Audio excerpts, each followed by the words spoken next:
নমস্কার বন্ধুরা। আজ আমি একটি ছবি এঁকেছি। না, সেটা টিউটোরিয়াল বলবো না, সেটা একটা প্রতিবাদ বলতে পারো।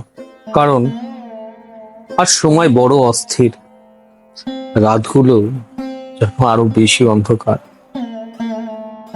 এই ঘন তিমিরে আশার আলো কি জানো? না, আমি সেই লাখ লাখ মোমবাতির কথা বলছি না, সেই মোমবাতির আলোর কথা আমি বলছি না। আমি বলছি সেসব সোজা শিরদাঁড়াগুলোর প্রতিবাদের কথা, যারা আজ গর্জে উঠেছে রাস্তায়, অলিতে গলিতে, রাজপথে, সব জায়গায়। হ্যাঁ, আমিও সেই মিছিলেরই একটি অংশ। আমিও প্রতিবাদ করেছি তাদের ভিড়ের মধ্যে দাঁড়িয়ে এবং সপরিবারে। কিন্তু তবু আমার মন কোথাও যেন ঠিক স্বস্তি পাচ্ছিল না। অন্যায় অন্যায়ের বিরুদ্ধে যে প্রতিবাদ, তা তো হওয়া উচিত। আমি জানি না সেই বিচার কতদূর এবং কবে আমরা পাবো সঠিকভাবে।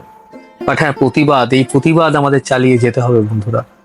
আমি একজন শিল্পী এবং অ্যাজ এ আর্টিস্ট আমি চেষ্টা করেছি যতটা প্রতিবাদ করা যায় শিল্পের মাধ্যমে। আমি চিত্রশিল্পী, তো আমি ছবির মাধ্যমেই আমার প্রতিবাদ জানাচ্ছি। বিচার পাক, বিচার পাক তিলোত্তমা। আরজি করে শিব, নোংরা পৈশাচিক রেপ ও হত্যা ভাবা যাচ্ছে না, জাস্ট সিরিয়াসলি নেওয়া যাচ্ছে না। আজ আমি মানতে পারছি না যে এটা হয়েছে আমার শহরে, আমার শহরের প্রথম সারির একটা হসপিটালে একজন নারীর সাথে। ছি, ধিক্কার। আমি চাই সেসব পশুদের শাস্তি হোক এবং যত তাড়াতাড়ি হবে সেটাই ভালো। আমি জানি না এই ভিডিওটা যখন রিলিজ করবে ততদিনে আমরা আদৌ সেই বিচার পেয়েছি কিনা বা পাবো কিনা। বাট হ্যাঁ, এই ভিডিওটা শুধুমাত্র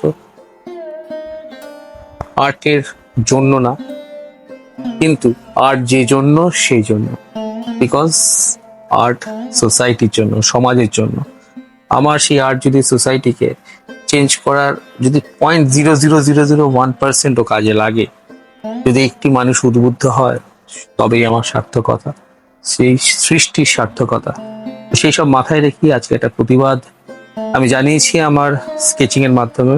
তো আশা করি তোমাদের সেই প্রতিবাদের ধরনটা ভালো লাগবে। যদি ভালো লাগে তোমরা সোচ্চার হও, প্রতিবাদে অংশগ্রহণ করো, আমাকে উদ্বুদ্ধ করো তোমাদের কমেন্টের মাধ্যমে।